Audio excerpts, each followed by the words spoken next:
বৌদি, বৌদি, ও তুমি এখানে? কেন রে, কি হয়েছে? বসাক কাকিমা এসেছে, বলছে তোমার সাথে নাকি কি দরকার। বসাক কাকিমা আমার সাথে দরকার বলছে? হ্যাঁ, তাই তো বললো। আচ্ছা, আসছি হাত পা ধুয়ে। তুই যা মিতা, দেখ চা খাবে কিনা। যা মুখ ওই কাকিমার, সাক্ষাৎ দুর্বাসা মুনি। ঠিক বলেছো, এসেই আমাকে বললো এক্ষুনি কমলাকে নিয়ে আয়, আমার বাপু সময় নেই বেশি। ভাবছিলাম একবার বলি, সময় নেই তো অবেলায় এসেছো কেন? না না থাক, বলিসনি তো আবার। বসাক কাকু আবার গ্রামের মাতব্বর, শুধু শুধু এদের চক্ষুশূল হয়ে কি লাভ। তুই যা তো দেখি, আমি এক্ষুনি আসছি। আচ্ছা বৌদি, দেখি কি মেজাজ নিয়ে আবার বসে আছে। না না, এই অবেলায় চা খাবো কেন শুনি? অত খাতিরদারি করার কোনো দরকার নেই। বলি, সে কমলা কোথায়? সেই কখন থেকে তো বসে আছি। আসছে গো কাকিমা, আসছে। ঘরের পেছনে ঘুঁটে দিচ্ছিল তো, হাত পা ধুয়ে আসছে। আমি বললাম তো তোমার কথা, তুমি এসে কখন থেকে বসে আছো। তা না হয় হলো, দরকারটা যখন আমার, তখন অপেক্ষা না করে উপায়টাই বা কি বলো? চা খাবেন না তো একটু লেবুর শরবত করে দেই? এই গরমে এসেছেন, শরবত খেলে শরীর ঠান্ডা হবে দেখবেন।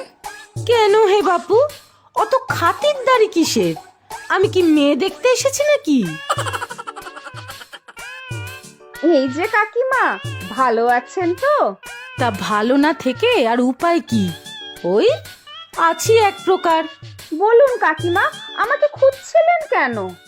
তা তুমি তো শুনেছি বেশ চালাক চতুর মেয়ে, তা ঘর সংসার চালানোর পর কিছু কাজকর্ম তো করতে পারো।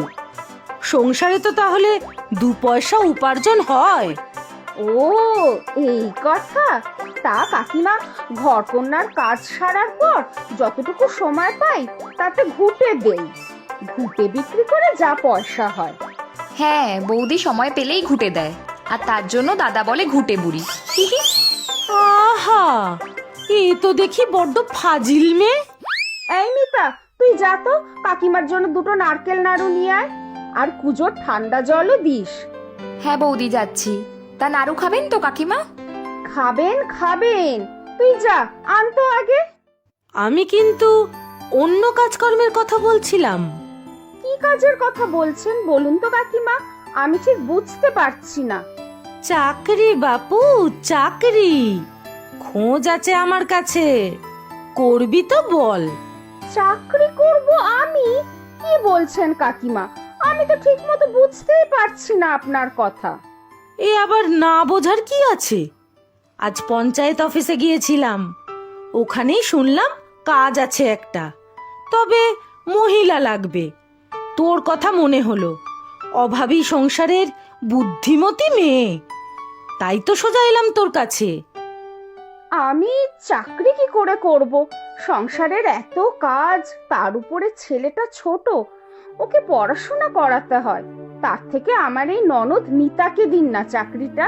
আরে না হে না, ওরা এত কম বয়সী মেয়ে নেবে না, দায়িত্বের কাজ তো। তবে এই কাজে পরিশ্রম আর ঝক্কি দুটোই আছে।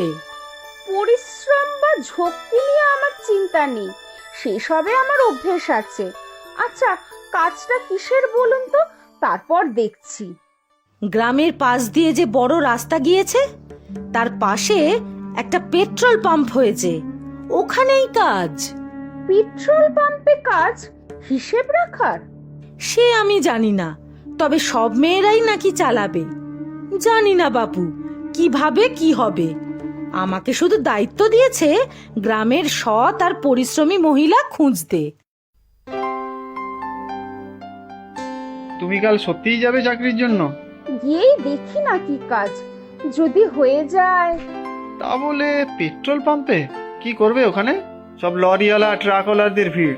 তাতে কি দাদা, গ্রামের মধ্যেই তো। ইস, আমাকে নিলে আমিও চলে যেতাম। আমিও যাব পিসি। হ্যাঁ, বাড়ি সব শুদ্ধ গিয়ে পেট্রোল পাম্পে বসে থাক গিয়ে। নিচে ওর ওপর রাগ দেখাচ্ছ কেন? দেখো, এত বড় সংসার, মিতার বিয়ে, লালটুর পড়াশোনা, সবই কি তোমার একা রোজগারে চলে?